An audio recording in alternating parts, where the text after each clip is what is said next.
let's go ahead and get started. So welcome to the Beaches Watch Duval County School Board District 2 Candidate Forum. I'm Maria Mark, President of Beaches Watch and your moderator tonight. We are happy to have all three candidates participate and look forward to hearing from each of them. But before we begin, I do want to make some announcements. I want to give a shout out to our programs committee who did all the heavy lifting behind the scenes to bring this forum to fruition.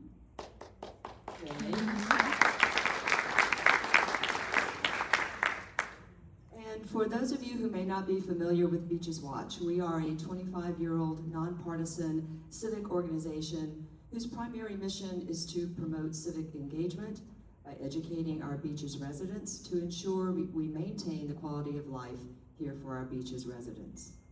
We accomplish this by hosting monthly meetings, generally the first Wednesday of each month at the Neptune Beach Library, hosting candidate forums such as this one tonight, as well as we do give back awards, and we also give a scholarship to our Fletcher High School student. We are a nonprofit membership-based organization, and your dues and donations help us provide these services, which are free and open to the public.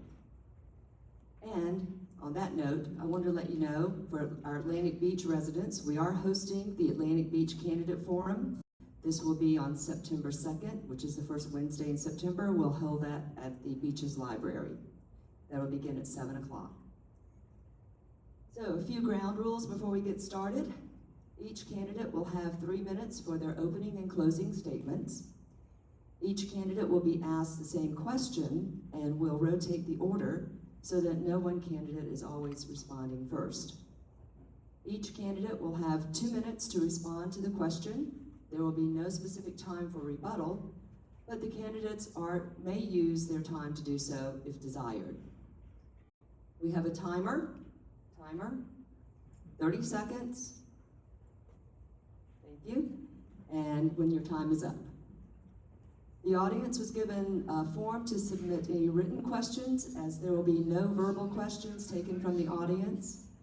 The questions will be reviewed during the forum, and if there is time remaining after the prepared questions have been asked, we may supplement the time remaining with those written questions. Audience, please refrain from any external distractions so each candidate can answer fully and without interruption. There will be time after the forum for you to personally talk to each candidate until around 8:30. Also, at this time, please silence your phones. Okay, so ready to begin? We'll introduce the candidates. We'll begin alphabetically. We have Donovan Bradley,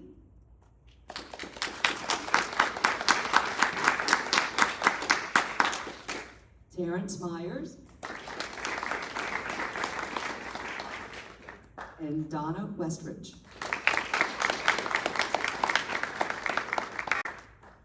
Okay, so we will begin with the opening statements, and we will start with Mr. Bradley. So if you could tell us what also distinguishes you from the other candidates.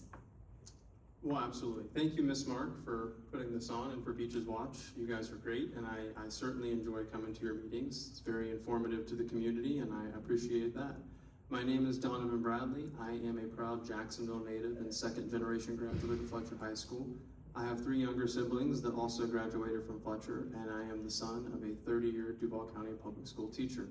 My mother works at Alamo County Elementary School just west of here, and I've certainly seen some of the challenges that our teachers have to deal with in the classroom, and I've lived those challenges as a student as well. Every bit of education that I received was from a public school in School Board District 2, from kindergarten all the way through college.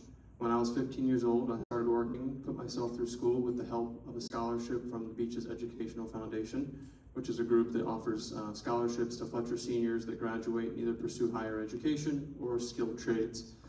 In my professional experience, I'm also happily married to my lovely wife, Noelle. We are homeowners in Jacksonville Beach and pregnant with our first child, so I'm very excited about that. In my professional experience, I have had the opportunity to work for several public policy organizations. My most rewarding job was working as an aide in the Florida legislature, where I actually helped write and pass 4 bills in the state of Florida, a couple of them pertaining to education. I've also, of those bills, 2 of them passed in both chambers of the legislature with bipartisan support. So I certainly know how to work with people of different opinions and get stuff moved for members of our community. I've also had the opportunity to work as a career coach for an organization that partners with students in high school and in college, getting them prepared to write resumes and apply for jobs in the legislative, legal, and lobbying arena. I currently serve as a policy analyst for a nonprofit in Ponte Vedra Beach, where I review contracts and legislation that is produced by leaders, elected officials at the state and federal level. This is certainly personal to me. I care about our public education system. I want our students to be successful. My #1 priority is ensuring that students in Duval County have a quality education, as well as ensuring that parents have a voice and that they are respected, and teachers have the support and resources they need to do a good job in educating our students. What distinguishes me from my opponents, and I respect the fact that they have years of experience in the classroom, but that doesn't prepare you to be a legislator and a lawmaker and enact policy that affects students, parents, and teachers. You have to have someone with an outside perspective that knows how to get things done, and I'm proudly endorsed by so many of our elected officials. With your help, we will create a world-class education for Duval County, and I'm very interested in letting you guys learn more about me tonight. Thank you. Thank you. Mr. Myers? Good evening. Good evening, I'm Terrence Myers. I'm running for School Board District 2. I am an 18-year career veteran in the education sector. I am also a retired Army reservist serving in the Iraqi and Kuwait War during the 2003 era. I'm currently a Dean of Students at Kearney Middle School. I've taught all levels of education, elementary, middle, high school, adult ed. I serve as an adjunct instructor now for JTech Institute, which was formerly Jones College, Career and Technical College here. So I've been in the field for quite some time. I worked as a district truancy officer. I've been out, I deal with absenteeism. I know what's happening with the community. I've been to the houses, I've been to the community partners or businesses. Done a lot to help this community advance, and as I move forward into this new position, I'm hoping to advance the schools here in District 2, not just to be BC schools, but all schools in District 2. We want them to be A schools. I'm asking you to vote for me as we move forward. Thank you. And thank you again to Beach's leader for having me here tonight.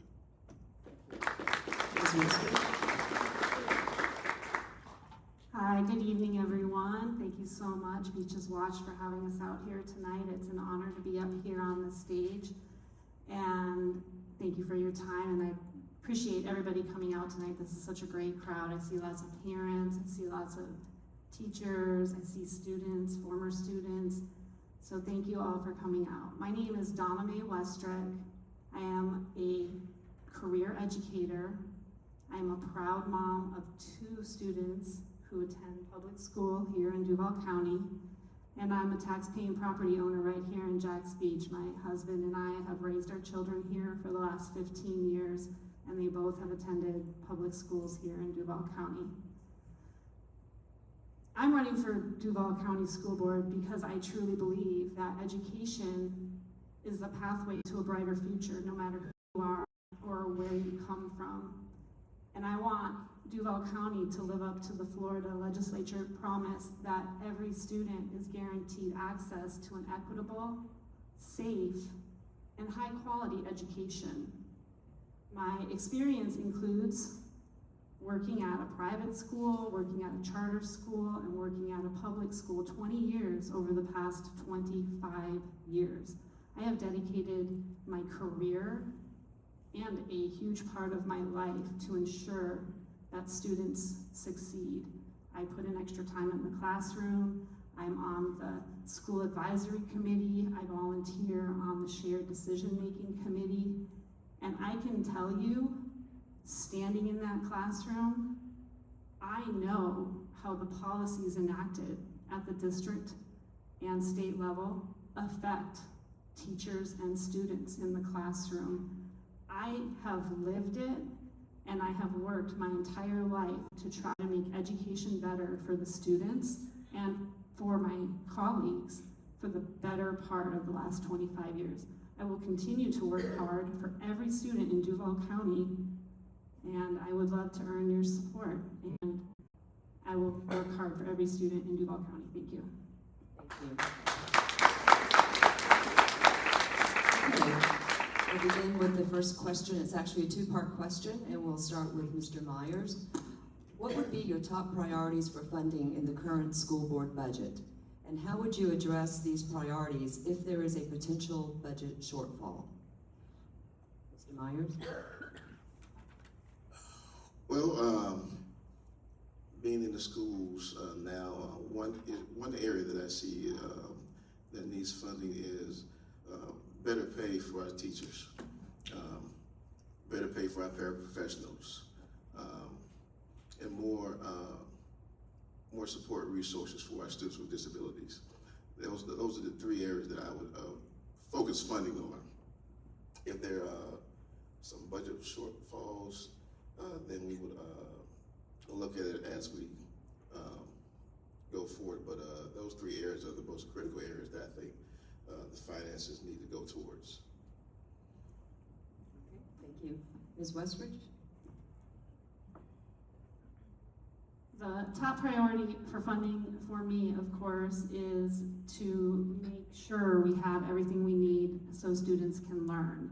We need to have high quality veteran teachers in the classroom. We need to have the paraprofessionals that support the teachers in the classroom, and we need to have sufficient ESE personnel to support those students as well. There are our group of students who have to work the hardest to get what they need to succeed, and we need to keep supporting every student, but keep boosting up that population of ESE students. In a situation where there's a budget shortfall, we start with ESE, we keep ESE, and we make sure that we keep our security and our safety personnel, and make sure our students can come to school, get what they need to learn, and be safe. Those are the priorities, I would say. Classroom learning and safety are our top two in a budget crisis. Thank you. Thank you. Mr. Bradley? Well, out of the $3.4 billion budget that DCPS has, most of that is tied up in capital improvements, debt service, and federal money that is allocated for specific STEM programs. So of the money in the general fund that we are actually able to play with, it's only about $1.04 billion. And in that, I have a very serious concern in the fact that the Duval County School Board has not been able to get answers as to what percentage of that is actually funded for teacher salaries. We were told last year that it was 85%. This year we were told it's 65%, and it is concerning to me that we can't get specific answers on how things are funded. I share the concern that these educators have. I do, like I said, I'm the proud son of a 30-year teacher. I think our educators need to be fairly compensated. And I would like to look specifically at how much of that money is going towards the top end of our school district faculty.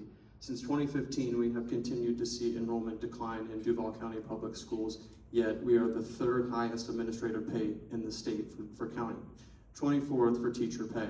So I think we are a little top heavy. I think we do need to reevaluate. I certainly support a forensic audit to break that down and see if we can't restructure funding to support our teachers as well as students, and specifically investing in stronger classroom to career pipelines so that when students graduate, if they don't want to pursue college, they have the ability to get good jobs in the trade sector or any other industry that would like to partner with DCPS. Thank you. Second question. Thank you. Please refrain from clapping until we finish, so we have plenty of time for everyone to answer the questions. All right, this question will start with Ms. Westridge. And anytime you want me to repeat the question, please, I'll be happy to. Do you think the sales surtax Citizen Oversight Committee process is working? What improvements would you suggest, if any, are needed? The sales surtax Citizen Oversight Committee.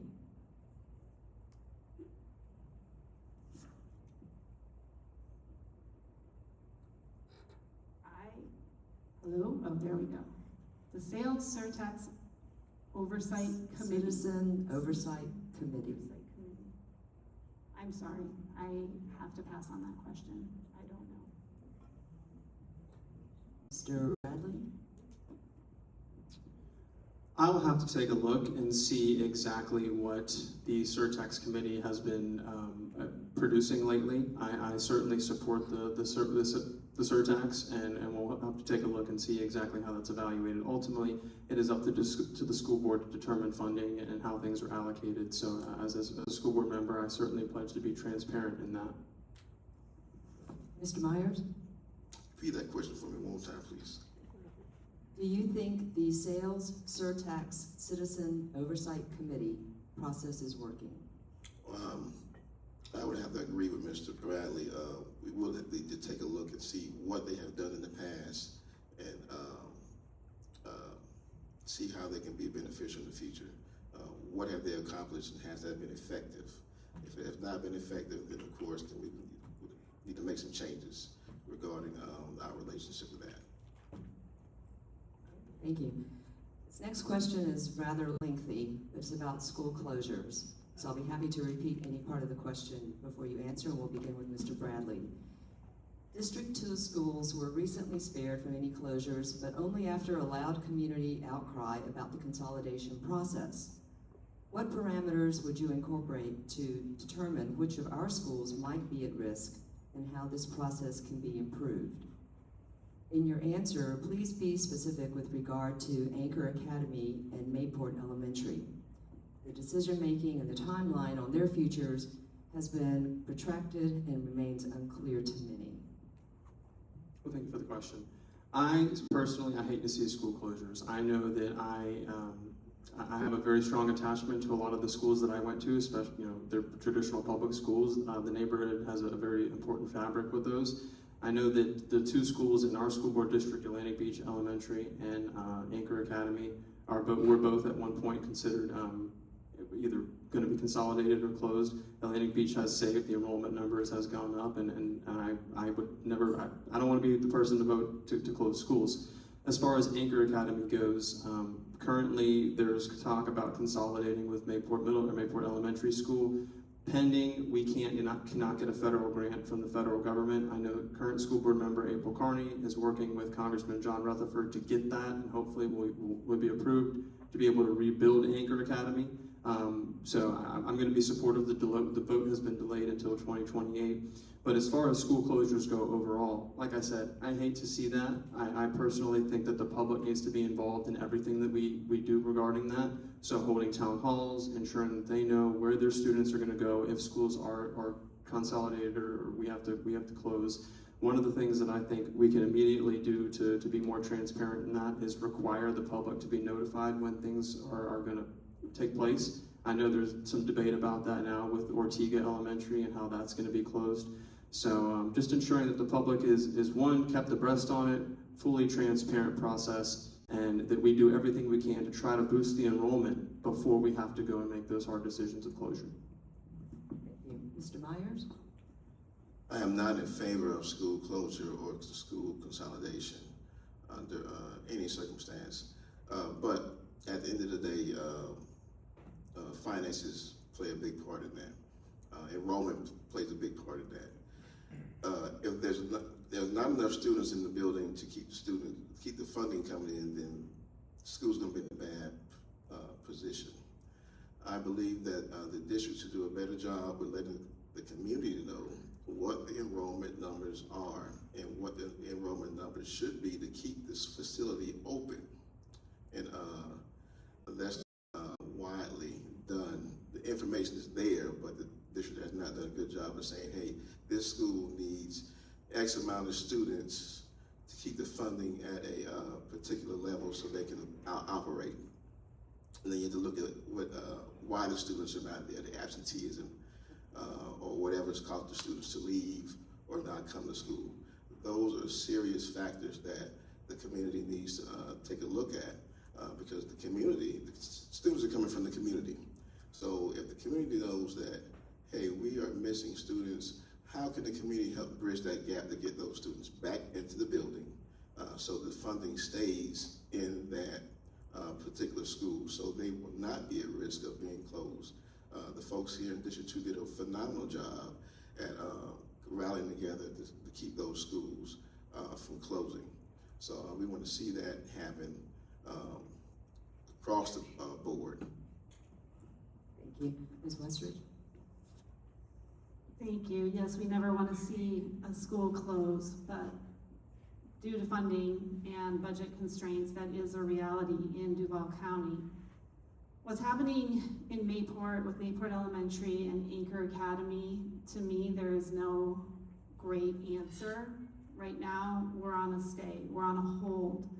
Both Anchor Academy and Mayport Elementary schools are staying open. The original plan was to consolidate Anchor Academy into Mayport Elementary. And as Mr. Bradley mentioned, Ms. Carney is going for a federal grant to knock down Anchor Academy and rebuild a new structure there. That sounds great and wonderful, brand new school. Well, then we close Mayport Elementary. So in both of those situations, a beloved Beaches school will close. What's the best decision? Can we get enrollment up and keep both of those schools open? I don't know. I would love that. I would love to fully fund public schools and be able to keep both of those schools open. And according to policy 5.44, those decisions are made by the boundaries and the enrollment at every school. And policy 5.44 states that the public needs to be notified 28 days in advance of any decisions being made. And as we saw with Ortega Elementary, that notice was not given, and the community got involved, stepped up, and now we're holding back and trying to make an informed decision with community involvement. So yes, let's be transparent, let's say what's happening, and community involvement, and find some solutions, and make the best decision with what we can and what we have. Thank you. Thank you. We'll begin with Mr. Myers on this question. Are any of our District 2 schools in danger of being taken over by charter schools or schools of hope? And what is your position on this?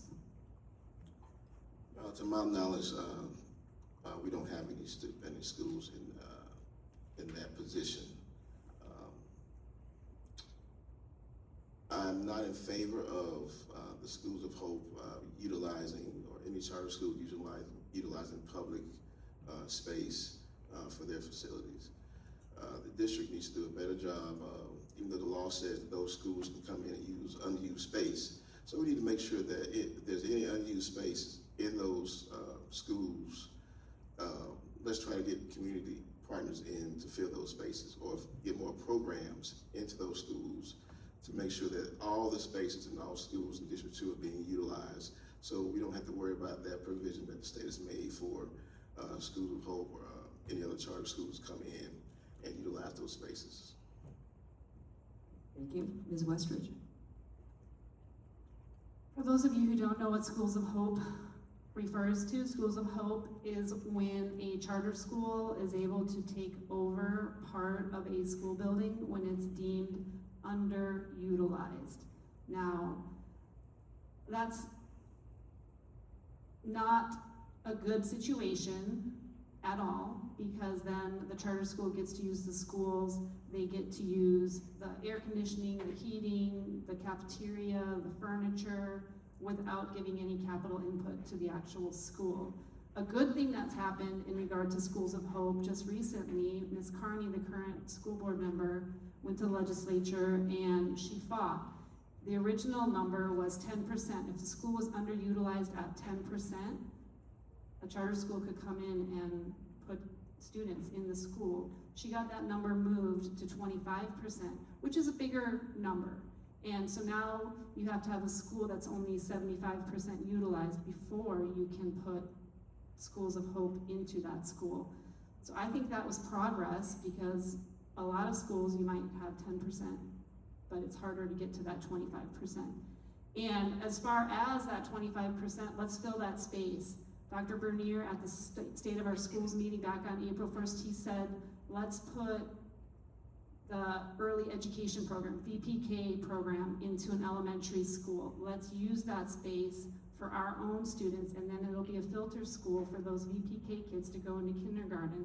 Let's, at the high school level, let's go ahead and put an internship. Let's teach kids how to weld or have landscapers and utilize the space in a way that the Schools of Hope can't come in there. And also, I'm gonna fight against Schools of Hope. I'm gonna go to Tallahassee and I'm gonna tell them, no, thank you. Thank you. Mr. Bradley? To my knowledge, I am not familiar of any schools in our school board district that are on the chopping block or being taken over by charters or Schools of Hope. I'll start with the Schools of Hope first. I'm not supportive of that. I'll tell you, as a student in Duval County, again, kindergarten through 12th grade, I don't know how it works when you have a whole nother school that has a totally different curriculum, governing board, operating under the same facility as a public school. I think that's a huge distraction to the students. I'm not quite sure how that works. I also don't love that the way the statute is written. I believe, if I'm correct, the public schools district is completely on the hook for the funding in that. So I don't like that. I know that our current school board member has fought back against that. Actually, the entire board vocally voiced out against that. And that is something that I have the ability to walk into halls of Tallahassee and actually get the lawmakers to change that. I worked there for 2 years. I know very well the committee staff and how bills move through the legislature. So I am the most experienced person to go have that conversation to get the statute changed so that we are not back here next year having the same argument. As far as charter schools go, I am a supporter of school choice. I personally benefit from school choice, having grown up in Sandalwood and attended schools out here at the beach. School choice doesn't just mean going from one traditional school, public school to a charter school. It also means intra-public school. So I believe that ultimately parents have the best say when it comes to where their child is going, and I am supportive of the charter structure and the public school structure, and I think that we need to have an education environment that is inclusive to all students and all families, because let's face it, education is not a one-size-fits-all approach, so we have to be flexible with that. Thank you. Next question will begin with Ms. Westridge. Do you support renewal of the 1 mil referendum that provides funding to supplement teachers' wages? What would you propose if it doesn't pass? I have been very vocal in support of the 1 mil referendum. I have gone to the school board meetings. I have stood up and said, we have to renew the 1 mil. It's not new. It's just an extension of a tax that we're already paying. That money pays for teachers to have an $8,000 stipend, up to $8,000 depending on how many years of service you have, which is $8,000 on top of their salary, which is already the lowest out of 50 states. We can't take that away from teachers. Some households have 2 teachers. That household is at risk of losing $16,000 a year. That's college tuition for their children, that's mortgage payments, that's house payments. I was at Raul Arias' special city council meeting, and a woman stood up there and said she wasn't going to be able to pay for her cancer treatments if that stipend is taken away. This is real money that people are already getting paid, and I understand that times are tight for everybody right now. We are all feeling the pinch of the economy. The teachers are not asking for more, they're asking for what they already have. I feel like there was a second part to that question. What would you propose if it doesn't pass? If it doesn't pass, I propose that I go to Tallahassee and I tell them they need to fund our schools higher. Teachers are getting paid 50th out of 50 states. Our FTE number, which means the amount of money that we get per student, is 47th out of 50 states.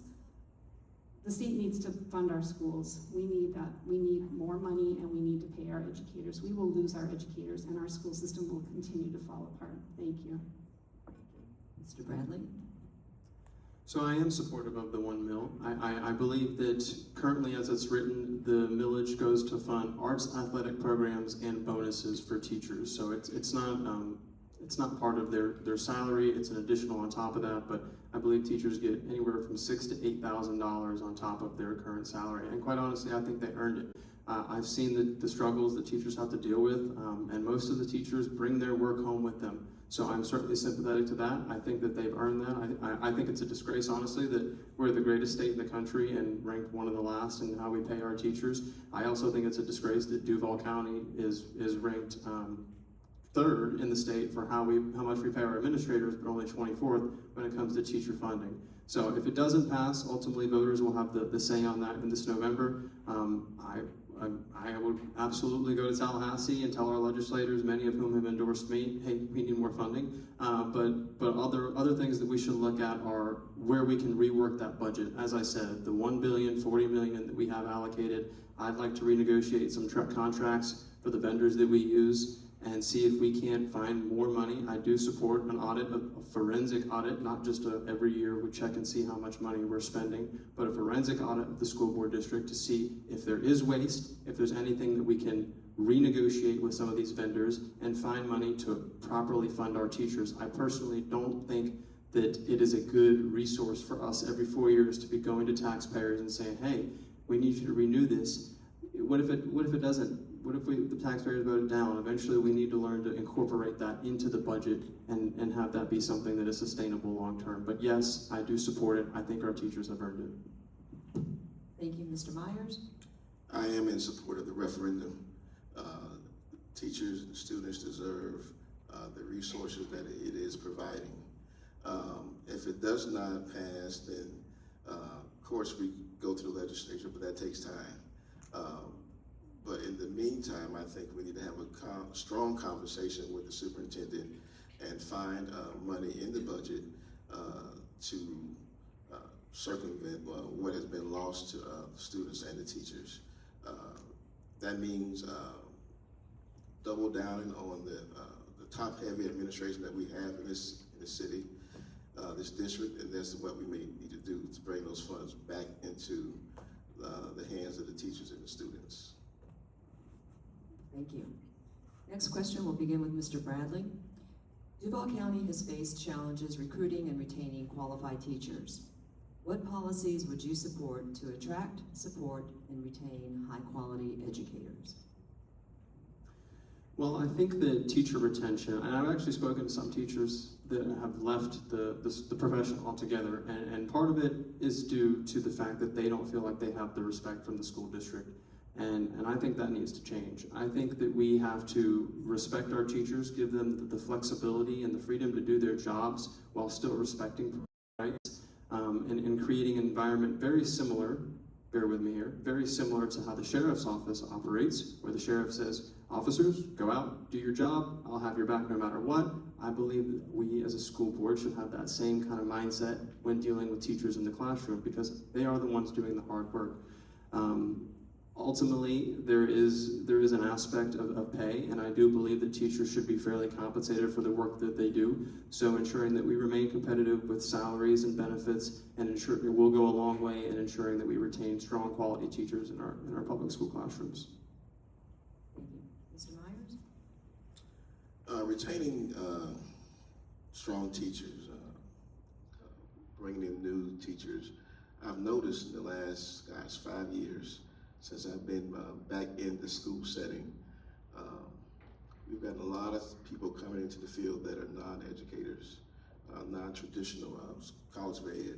So a lot of those teachers do not have the skills and the educational background to effectively run the classrooms as they should. So I think that the administrators in those schools need to be a little more open when they hire these people and provide more support. As a dean, I'm always dealing with classroom management. Just today I did 5 seminars to 5 groups of staff, teachers, teaching them how to manage their classroom effectively. And that's a big issue with teachers. They'll come in and they can't deal with the management. They don't know how to manage classrooms, and the students are out of control. They don't know how to get those students back in control. And that's something that drives a lot of teachers away. They don't even finish the year. I've seen several teachers just walk off because they can't deal with managing the classroom. So we need to have effective administrators in these buildings that are capable of training or have people in the place to train these teachers to make sure they're going to stay and support them and not dwindle that 90-day hire day. If you don't prove to be this or that, then I'm going to let you go, which happens very, very often. So those things need to be put in place going forward to make sure that we have effective and qualified teachers in the classroom for our students. Ms. Westridge. Well, as a teacher, I can tell you some of the things that are very hard for teachers are when you have overfilled classrooms, and when you don't have a sustainable schedule, and when you don't have good mentors. So what I recommend in order to keep great teachers in our classroom is we need sustainable schedules.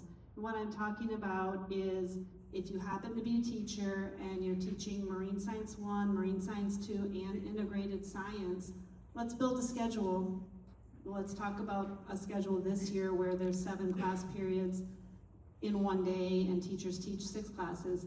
Let's set up that schedule as best as we can so that we teach 2 integrated in a row, 2 Marine Science 1, 2 Marine Science 2. Otherwise you have a teacher teaching Marine Science 1, Marine Science 2, integrated, and you're constantly rearranging your classroom, getting reset up, and you never get to settle into your schedule.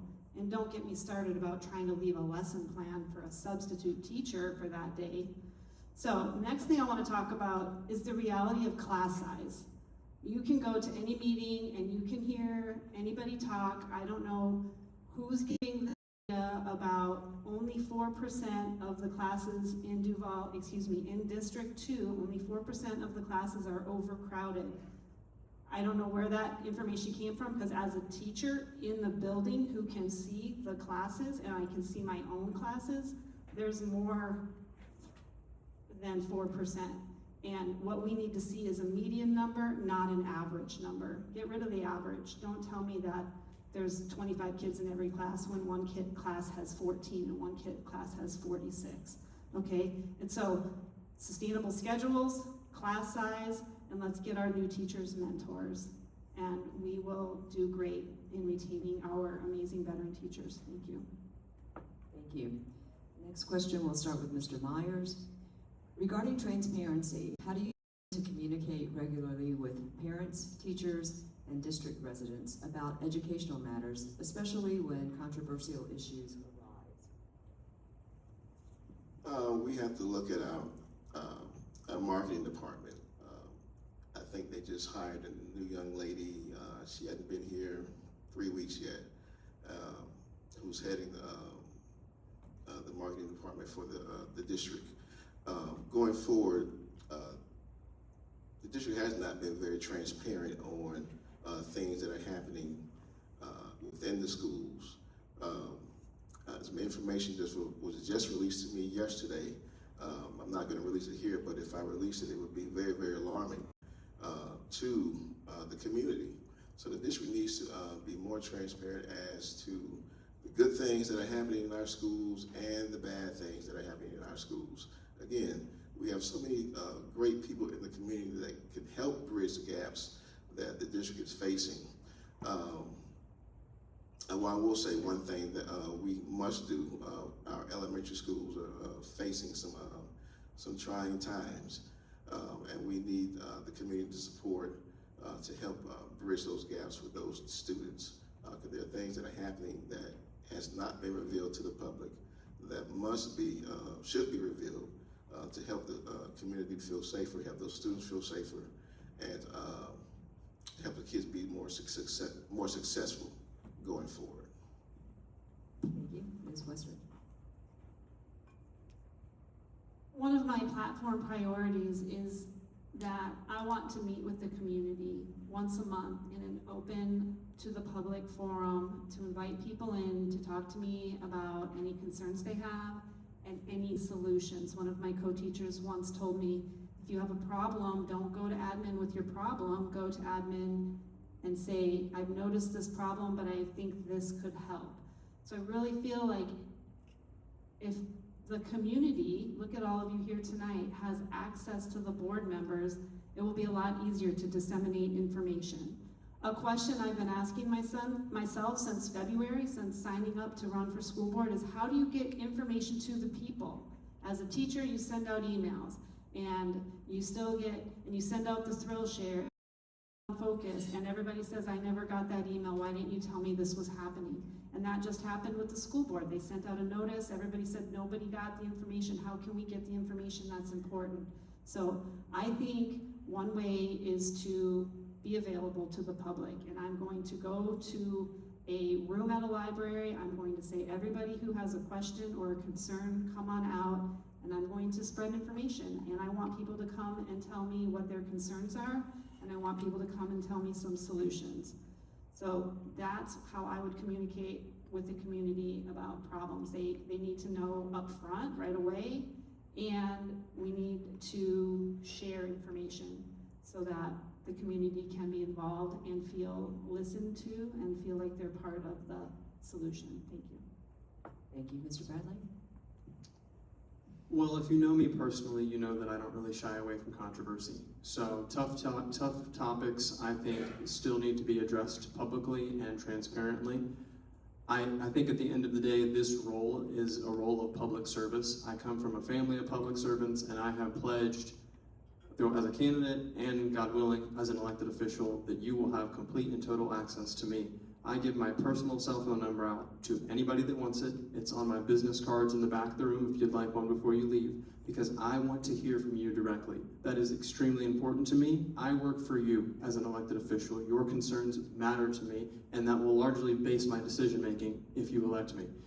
I will pledge to you tonight that if I'm elected, I will do town halls, monthly town halls. I'll do a monthly newsletter. I would even go so far as to knock on doors in our community when we're not in an election year, because I truly love talking to people. I love hearing your concerns, and I value what you have to say.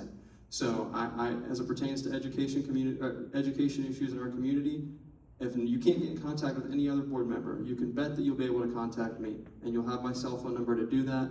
I will be fully transparent and serve you honorably if given the chance. Thank you. Next question, we'll start with Ms. Westridge. How should Duval County Public Schools measure success in preparing students for college, skilled trades, military service, and the workforce beyond standardized test scores? How do you rate District 2 schools on each of these outcomes? District 2 schools that I would rate as far as transition to the workforce, we are talking about Fletcher High School and we are talking about the Marine Science Center. In both of those cases, we have a high graduation rate, and that's our number, right? We publish it, we say, oh, 97.7% of Fletcher High School kids graduated, and then we smile, we get our A grade, and we think, oh, we did a great job. But the real question is, where does everybody go? So there are programs in the town, in our community. The Jacksonville Policy Education Foundation does a Bridge to Success program. And I think we really need to lean on our community partners to find out where the kids are going and identify students who might need extra help going to the next place. I know that we have schools in this district that have great CTE programs where students get a job or they work in the school and then they move right into that job right after school. Frank H. Peterson is a great example of that. You can become a vet tech, graduate, and go right into your job. And as far as District 2 schools, I think we're doing a pretty good job keeping track of our students as they move on to the next level. But we can always, of course, do more, and I would love to, and I spoke to the Fraternal Order of Police, I met with the fire union, I met with 2 of the beach's mayors, and we all want to increase internship opportunities and apprenticeships in our schools. So I think we can do more, but what we're doing is good right now. Thank you. Thank you. And you used CTE, what is that? Oh. What, career technical Career education? and technical Okay, just education. for some people who don't know the acronym. I'm sorry, I hate it when I do that. Career technical education. Thank you. Thank you. Mr. Bradley? Well, I think success of the career and technical education platform could be measured, one, on graduation rates, but also where students go once they graduate. We do have a number of CTE programs in Jacksonville and Duval County Public Schools. I'd like to see that expanded greatly. One of the things that I could not stand, and it's actually, I probably wouldn't be in this race if I didn't hear it so much when I was in high school, was that you have to go to college in order to be successful. I don't buy into that. I don't think it's true. I did go to college. I put myself through school, and I'm very proud of that. But that's not the reality for a majority of the kids. And last I checked, around 40% of the students that graduate from DCPS don't pursue that higher education route, at least not right away. So I think that we need to expand the CTE programs to more District 2 schools. I am proudly endorsed by the Fraternal Order of Police, and they have a vested interest in seeing that happen as well. I also have the support and the connections of people in the trade sector in Jacksonville, like Where Works Trades Skilled Trade Institute, and I have several of those organizations supporting me. But yeah, I'd like to see that expanded, and I will use my background as a professional in the public policy world, but also in the business world to leverage those connections so that students graduate and we can expand the advanced internship program, very similar to how the colleges do it, to where you graduate, and when you're in college, you have a job that's not, it counts for credit if you are out there working in a industry that is aligned with what you're studying in school. So have that transformed into all the high schools in Duval County, ideally, would be great, and ensuring that students have great jobs and great careers following their time in the classroom. Thank you. Mr. Myers? As it relates to District 2 schools, we only have one high school in this district, which is Fletcher High School. And the graduation rates are in 90% of some or so. When we were talking about getting students prepared and following or tracking them after they graduate, that mechanism is not in place. Once they graduate, that's it. The district has done their job and they're moving on to the next group that's getting ready to graduate. Far as what we used to do, I guess in the old days, guidance counselors were more geared toward helping students get ready for life after high school. Now, most of our guidance counselors are inundated with testing, paperwork. You don't have guidance counselors tracking students, or you have very little of them helping students get ready for life after high school. All schools, middle and high school, have CTE programs in them now. Do they have enough? That's debatable. I'm in favor of erecting a CTE high school here at the beaches. We have two in the district, which is Philip Randolph, what is the school called? Philip Randolph and Frank H. Peterson, which is on the opposite ends of town. Our students shouldn't have to go across town to take advantage of those programs. And we need to have programs that are geared towards the business sectors that are in this environment. We have Mayport down the street. Why don't we have any marine or maritime careers, tech industries in these schools? So we need to look at the industries that these schools are in. So, thank you. Thank you. Next question, we'll start with Mr. Bradley. What student support services are available in District 2 schools, and how effective are they? What further support do you think is needed, if any? Well, we have some good partnerships with different mental health counselors, which I think is important because that's something that I think a lot of students struggle with. So partnering with organizations and continuing that partnership with organizations that have vested interest in helping students navigate that is helpful. We also have different tutoring programs, one-to-one tutoring programs that students can take advantage of. I think those are good resources that help students, especially the ones that are struggling or falling behind. Personally, one thing that I'd like to see expanded is more early literacy reading. One of the things that my wife and I are actually working on is partnering with a group. Dolly Parton has a book club group that is available to students from the time they're born till the time that they are 5 years old, before they go into kindergarten. And I'd like to work to bring that to Jacksonville. It's in other counties in Florida, but it's not here. So that is one thing that I think would be helpful to students before they become students, and of course enter into the education system, so that our literacy numbers increase. But there are a lot of organizations that I'd like to continue to partner with DCPS, and of course bring fresh perspectives in, so that our students have as many resources as they can take advantage of, and it would be ultimately successful in their education environment. Thank you. Mr. Myers? Can you repeat the question, please? Sure. What student support services are available in District 2 schools, and how effective are they? What further support do you think is needed, if any? Well, we do have full service that is currently available to all students across the board. Since coming to the south side of town, I've noticed that mental health is a huge problem with the students over here, which is very interesting to me. At my particular school, we have one in-house therapist, and she's quite overloaded with dealing with students. We actually need about 3 in-house therapists, because we can't, the therapists that we have now can't service all of the students. The parents are trying to take advantage of that free service. Then we need more programs to help our students with disabilities. That's where our community partners have made themselves available, but due to policy and red tape, many of those programs are not able to come into the schools. I'm working with an organization now to help them come into Kernan Middle School and work with our students with disabilities free of charge.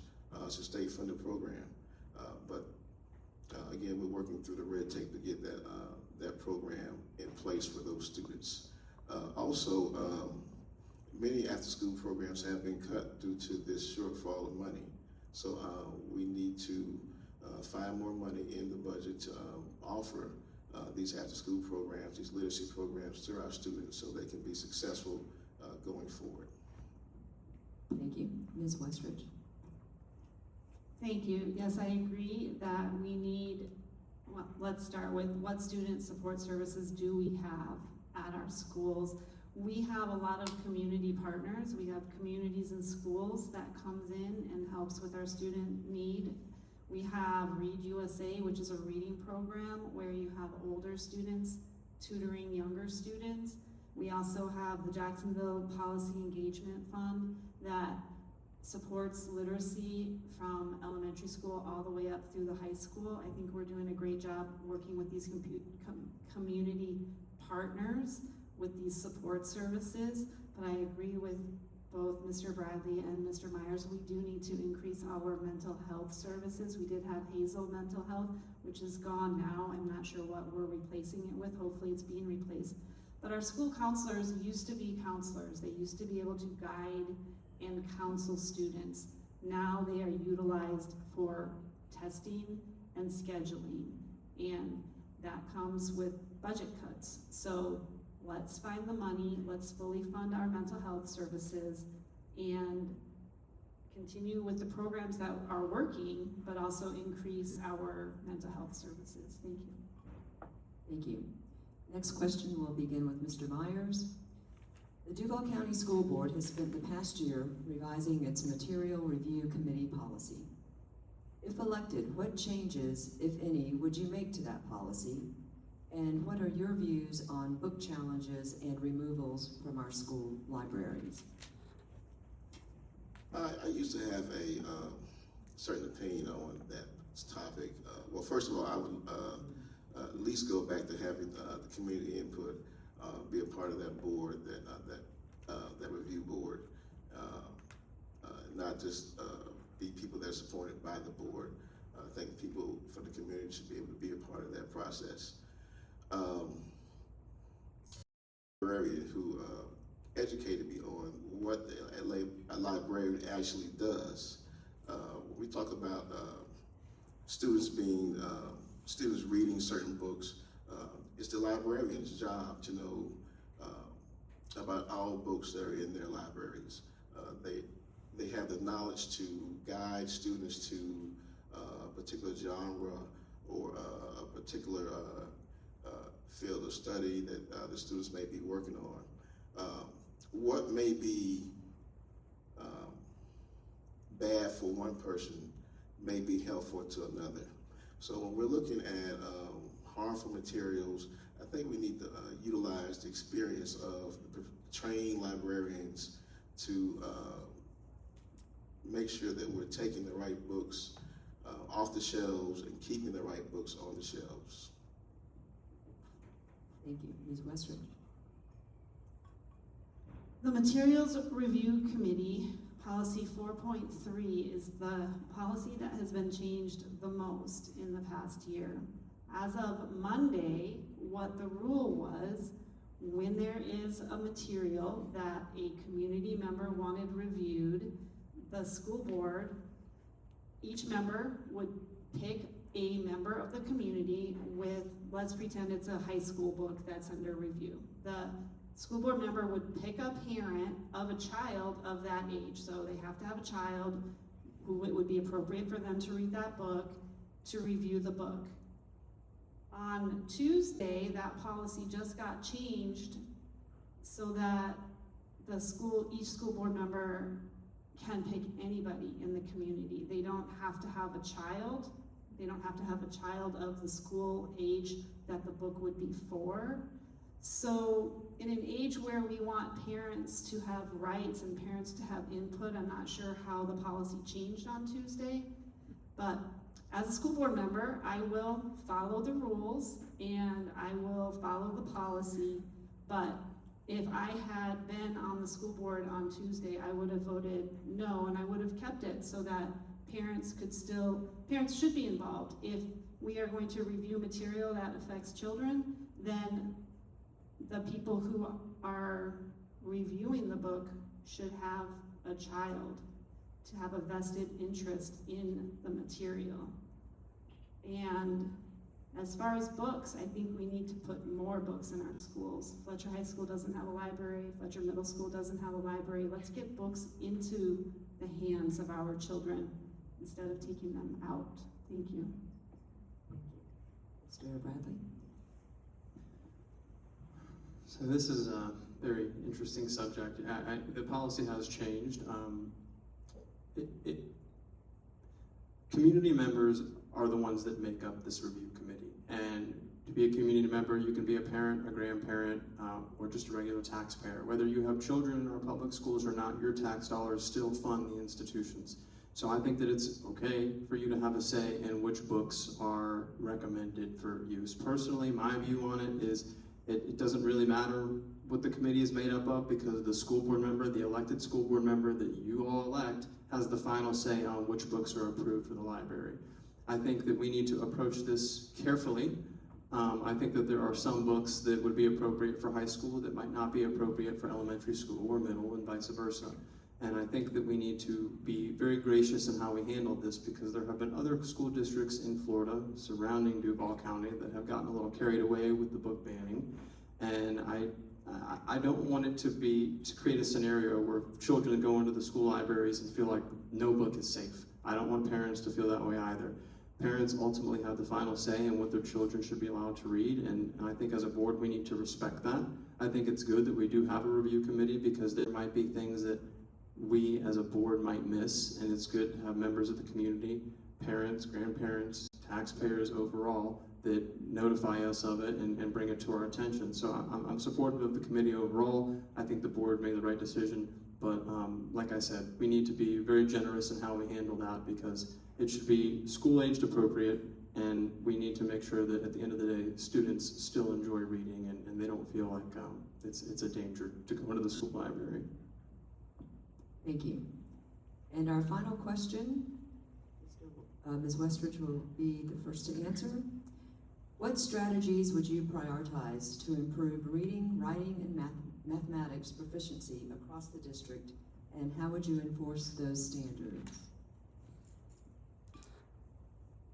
Reading, we need to get more people in the classroom. At the younger level, we need to break those classrooms of 25 into 5 groups of 5. We need to get volunteers from Read USA. We need to get high schoolers coming in and helping those teachers support those learners.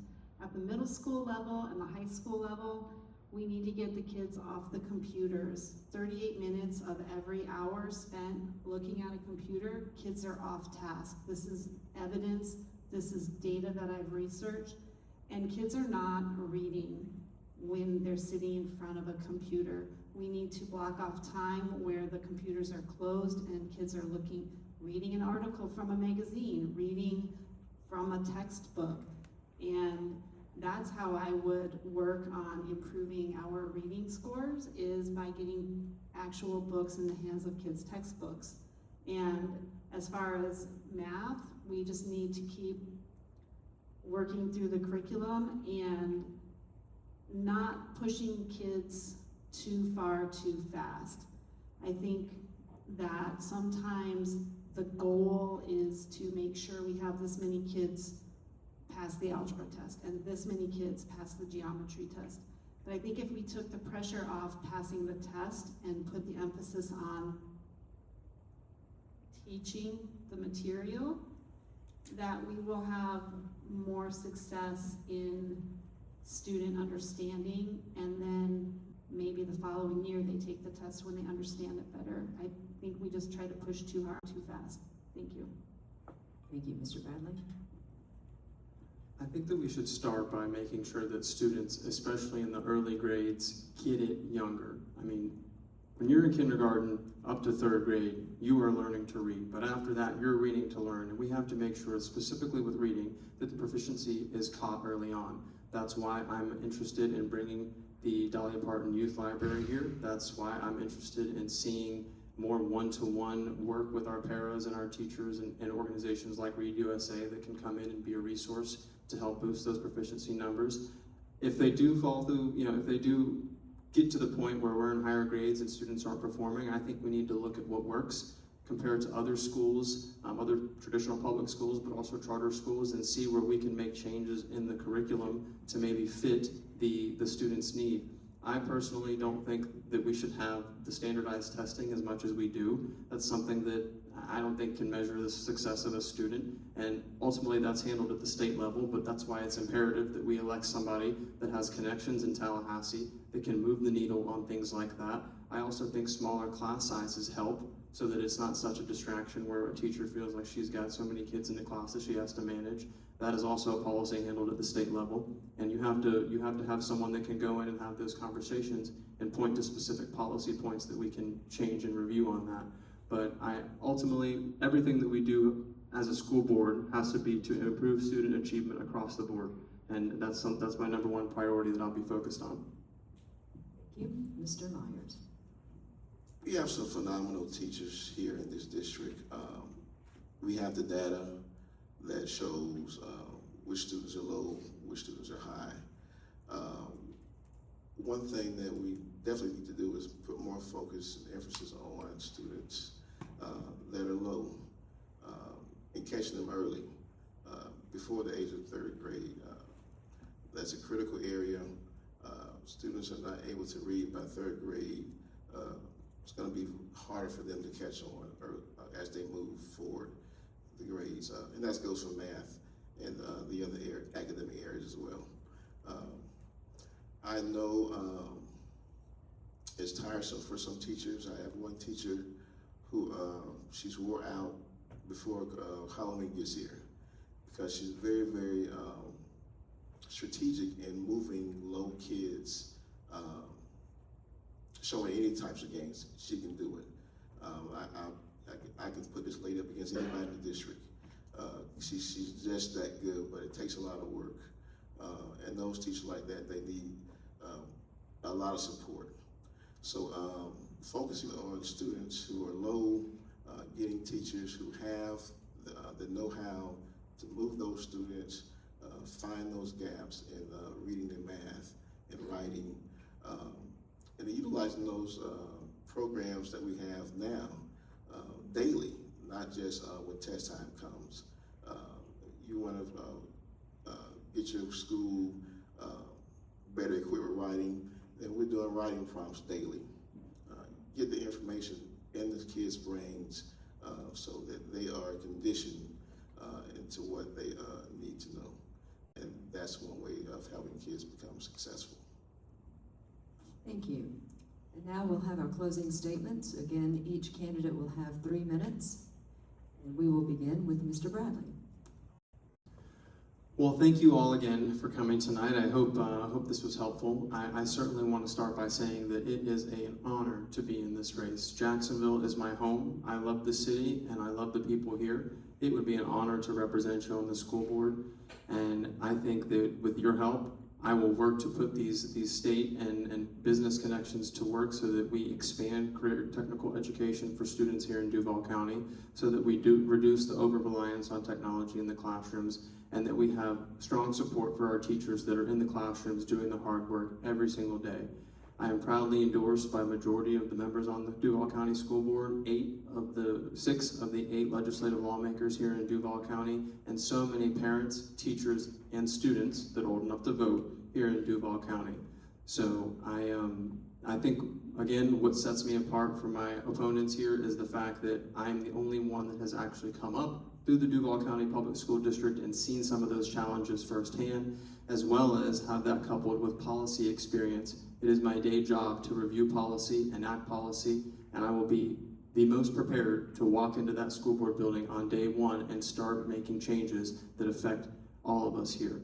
So if you have questions, I would certainly be honored to stick around and answer them. Again, I give my cell phone number out to anybody that wants it. I want to work for you. I want to hear your concerns, and I would be honored to have your vote. Early voting starts tomorrow, and it runs until August 16th. Election day is August 18th. And if you have any questions, please call me. I want to hear from you, and I want to work with you to make a world-class education for Duval County Public Schools. Thank you. Thank you. Mr. Myers? And thank you for inviting me out tonight. It's been a pleasure meeting everyone, answering these questions. It's been a delight. Look, I'm a son. I've been on the combat field. I've been in this education game for 18 years. I'm still fighting the fight with discipline and administration. I know what the teachers are saying. I know what the students are saying. I'm in the middle of it, helping teachers and students become successful. There are some issues with our district. I'm talking with district leaders all the time. Just met with some yesterday, dealing with discipline in the district. I'm here for it all. Going forward, if elected, you won't just see me, the school board meetings, you'll see me in the school across the district, not just District 2, because that's how I operate. I get to know everybody. Serving in the Army, you have to work with all different types of people from all over the place. I've met soldiers from all over the world, and I've worked with them successfully. So I take that experience that I learned in the military, and I brought it to the schools, and it has worked wonderfully for me. One of my late mentors, you've all seen the movie Lean on Me, Mr. Joe Clark, trained me on how to be an administrator. So I use those skills as well, being respectful, being stern, but being respectful to teachers and students to gain a successful outcome. So again, look for me on the ballot, Terrence Myers. I want your vote. Thank you. Thank you. And Ms. Westridge? Yes, thank you very much for having us all out here tonight. It's been a fun evening, and again, I love seeing all of this community involvement and engagement. It's very important. Great schools are built by people who show up every day for the students, teachers, paraprofessionals, administrators, and families. And I'm proud to say that I am those people. I'm a parent, I'm a teacher, I've been a paraprofessional, I've worked as an exceptional student secretary in the schools. I've spent 25 years working for schools. I don't believe that there is one perfect person for the role of school board member, but what matters is having the experience, the integrity, and the dedication to putting students first every single day. And after 25 years, I've proven my commitment, and I guarantee that my experience and my passion and my unwavering focus on putting students first will make me a valuable member of the Duval County School Board. I have been fighting from inside the classroom for 25 years to make education better for students, to make schools better for teachers, and I will continue to work that hard for every single student in Duval County. The goal being every single student has access to equitable, safe, high-quality education, and I have put my boots on the ground, my grassroots movement. We've collected petitions. We're going everywhere, meeting the community. I have reached across the table. I can work with anybody. I've had 4,000 students over the past 20 years. I've worked with their parents. I've worked with those administrators. I've worked with teachers. I can do this job. I can do a great job. And I will be a hardworking, loving, responsible advocate for every single student in Duval County. Thank you. Thank you. Thank you. If you have a round of applause.